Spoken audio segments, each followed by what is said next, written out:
ఆధునిక వ్యవసాయంపై రైతులకు అవగాహన పెంచేలాగా కసరత్తు చేస్తోంది ప్రొఫెసర్ జయశంకర్ తెలంగాణ వ్యవసాయ విశ్వవిద్యాలయం. క్షేత్రస్థాయిలో శాస్త్రవేత్తలు చేసిన పరిశోధన ఫలితాలు, సాగు మెలకువలు, వ్యవసాయ రంగంలో టెక్నాలజీ వినియోగం, డ్రోన్ ఉపయోగం లాంటి అంశాల మీద రైతులకు అవగాహన కల్పించనున్నారు. రాష్ట్ర వ్యాప్తంగా అన్ని జిల్లాల్లో రైతు విజ్ఞాన కేంద్రాలను ఏర్పాటు చేసేందుకు ప్రభుత్వానికి నివేదిక పంపించారు యూనివర్సిటీ అధికారులు.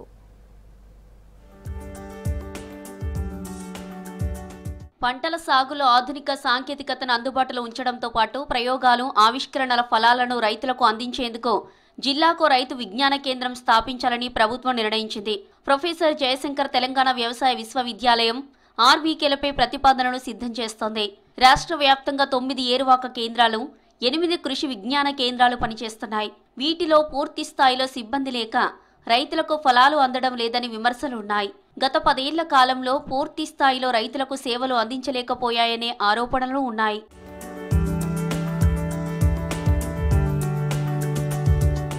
రాష్ట్ర సర్కార్ వ్యవసాయ రంగానికి ప్రాధాన్యతనిస్తోంది. గతంలో అరకొర వసతులతో ఉన్న 9 ఏరువాక కేంద్రాలు, 8 కృషి విజ్ఞాన కేంద్రాలు పునరుద్ధరించి కొత్తగా 15 రైతు విజ్ఞాన కేంద్రాలను ఏర్పాటు చేయాలని భావిస్తోంది. ప్రతి జిల్లా కేంద్రంలో కనీసం 50 ఎకరాల స్థలంలో ఈ సెంటర్లను ఏర్పాటు చేయనుంది. రైతులకు వాతావరణ మార్పులపై అవగాహన కల్పించడం, పంటల మార్పిడి ఆవశ్యకతను వివరించడం, నేరుగా వరి విత్తనం వేయడం, పత్తిలో కలుపు మొక్కల నివారణ వంటి వాటిని ప్రోత్సహించాలని ప్రభుత్వం నిర్ణయించింది. డ్రోన్లు, యంత్రాల వినియోగం, కృత్రిమ మేధ, రోబోటిక్స్ వంటి ఆధునిక సాంకేతిక సేవలను అందించేందుకు కసరత్తు చేస్తోంది. వీటన్నిటి అమలుకు ప్రత్యేకంగా రైతు విజ్ఞాన కేంద్రాల ఏర్పాటుపై దృష్టి పెట్టింది సర్కార్. తెలంగాణ రైతు విజ్ఞాన కేంద్రంలో పెట్టాలనే ఉద్దేశంతో ఈ 15 కొత్త వాటిని మేము మొన్న పాలక మండలిలో డిస్కస్ చేసినప్పుడు పాలక మండలి ఏకగ్రీవంగా ఈ ప్రతిపాదన ఆమోదించడం జరిగింది. దీనివల్ల చాలా లాభాలు ఉన్నాయి. రైతులకు వ్యవసాయ విశ్వవిద్యాలయం దగ్గర కావటమే కాకుండా మేము ఏదైతే క్వాలిటీ విత్తనాన్ని కూడా సప్లై చేసే దాంట్లో కానీ రాష్ట్ర ప్రభుత్వం ఎన్నో కార్యక్రమాలు రాష్ట్ర వ్యవసాయ శాఖ అమలు చేస్తుంది రైతాంగానికి. వాటిలో మేము భాగస్వామ్యమవి ఈ కార్యక్రమాలను మేము నేరుగా రైతులకు తీసుకుపోవటానికి ప్రభుత్వం చేసే కార్యక్రమాలను కూడా రైతులకు వాటి మీద అవగాహన పెంచి ఆయా ఫలితాలు రైతులకు అందే విధంగా కూడా ఈ రైతు విజ్ఞాన కేంద్రాలు కృషి చేస్తాయి. రాష్ట్రంలో ప్రస్తుతం ఉన్న 17 ఏరువాక కేవీకేలను రైతు విజ్ఞాన కేంద్రాలుగా మార్చనుంది సర్కార్. మరో 15 జిల్లాల్లో కొత్త ఆర్వీకేలను ఏర్పాటు చేయనుంది. దీంతో 32 జిల్లాల్లో రైతు విజ్ఞాన కేంద్రాలు అందుబాటులోకి వస్తాయి. ప్రతి కేంద్రంలో 4 నుంచి 6 గురు శాస్త్రవేత్తలను నియమించనుంది. ఇతర సహాయ సిబ్బంది ఉంటారు. వీటిలో ప్రయోగశాలలు జరగనున్నాయి. వీటికి అనుబంధంగా విత్తన, సాగు క్షేత్రాలు ఉంటాయి. ఇందులో డ్రోన్లు, యంత్రాలపై శిక్షణ ఇస్తారు.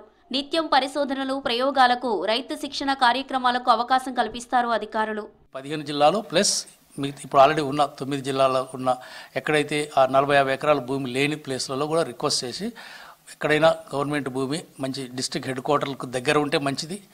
లేదు డిస్ట్రిక్ట్ హెడ్ క్వార్టర్లో అందుబాటు లేకుంటే జిల్లాలో ఎక్కడైనా సరే ఒక సెంటర్ ప్లేస్లో కొంచెం మంచి రైతులకు అందరూ ఈజీగా వచ్చిపోయేటట్టుగా కొంచెం ఇరిగేషన్ ఉండి మంచి నేల సూటబుల్ అగ్రికల్చర్ ల్యాండ్ ఉండే ఒక 50 ఎకరాల ల్యాండ్ను కనుక అలాట్ చేస్తే మేము రైతులకు మరింత నేరుగా వాళ్లకు దగ్గర అవుతాం.